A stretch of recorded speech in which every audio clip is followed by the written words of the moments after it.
and then start looking at the opinion. Have you guys gone on the website yet, Nicole? I did, yeah. It's been a few weeks. It was right around the training, I think, Yeah. maybe before it. But we could go on the website and see what it's showing us for the opinion piece. And we need to produce, if I'm not wrong, that we need to produce that. Because this came later in the game, this rubric that we did. Mhm. We were like halfway through. And the way it came up, just to refresh our memories, was because of our editing checklist, and we said, oh, that doesn't work. So that's what came out of that student-friendly rubric, plus we didn't want to show them this. We didn't have that, as I No, we recall. didn't get that until. So where do you want to go with this, folks? My goal, I'll tell you, in this whole coaching piece is to see this keep moving, to see you keep moving on that piece. So be thinking about where you want to go on that. And then on the agenda, if you recall, I was going to ask you about your thoughts around this whole piece, the coaching itself. And I was going to ask you, I wanted to ask you about what you thought were the positives, what you thought were the things that I could have done better, and where we would go if we just kept this format kind of going even beyond the cycle. So in terms of positives, my favorite part was looking at the student data. That was bar none, my favorite part, but I don't know what you guys, what you think. I think it really helped us stay consistent among second grade, so we were all using the same mentor texts, and we were all teaching the beginnings the same way and our middles the same way. And we could look at each other's pieces and see like what was happening in other classes. What else did you think was a positive? I loved having you come in and co-teach and what? We have a new term for it, co-coaching. Coaching in the classroom. No, Co-teaching. coaching in the classroom. Okay, yeah. I Hmm. really enjoyed that part. What about the intentionality? I think that was I'm putting words in your Definitely. mouth. I think Just that going was by. fine with the look at consistency. definitely. I think it held us to be more accountable and intentional with, okay, I know my two counterparts are doing it. I have to make sure that I teach this day, this way. So when we meet, or I know you're coming in, I need to have them ready for this next part. So absolutely. So the power is then after Jean's gone working with another grade level, what are you guys gonna do differently from this? Invite her back in. And honestly, yeah, invite her back in, yeah. Yeah. Anything else? Like, where'd you go? Oh, any aha moments? I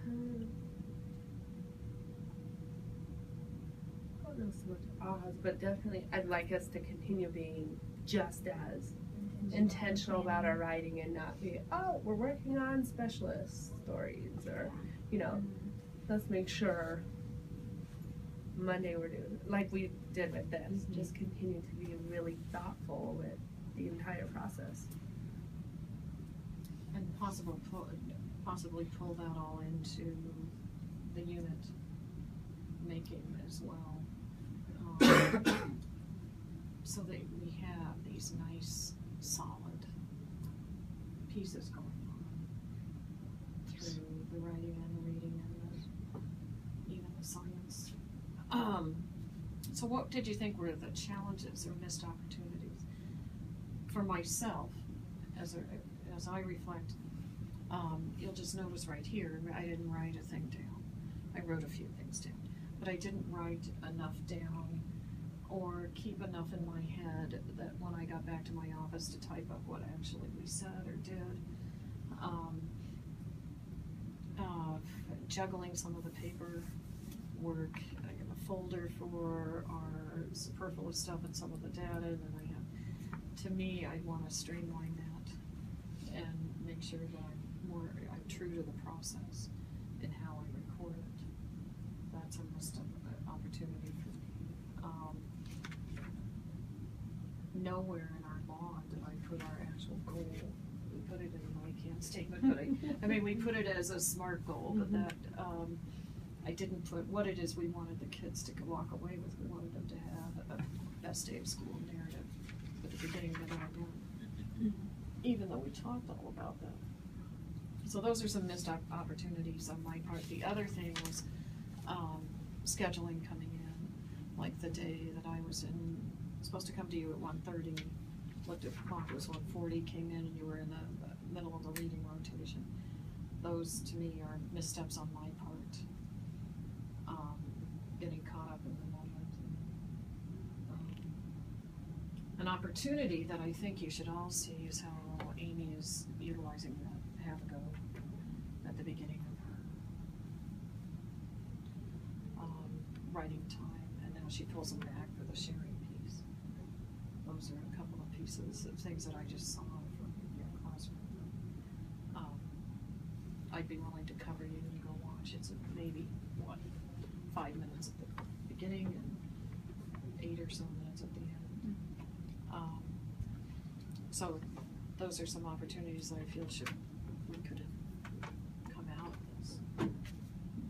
What, in your opinion, were some missed opportunities?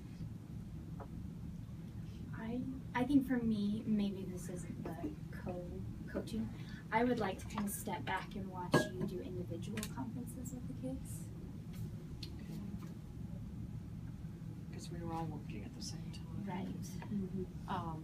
I thought about this yesterday. We watched a clip where 2 teachers were doing just that. The coach and the teacher were conferencing with a kid. Why that didn't occur to me, I don't know. And then they discussed it. But they were playing off each other. We didn't do enough of that. I agree with you on that. That was a definite missed opportunity. Doesn't mean we can't continue to do something with that. But I think that's a good idea, just to do it together. I know Brianna and I were kind of listening to each other across the room.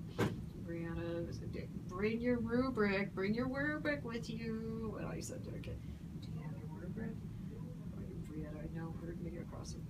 By the way, bring your rubric. I mean, so there was some of that informal kind of stuff going on, but not enough of, so I think that, We're out of time.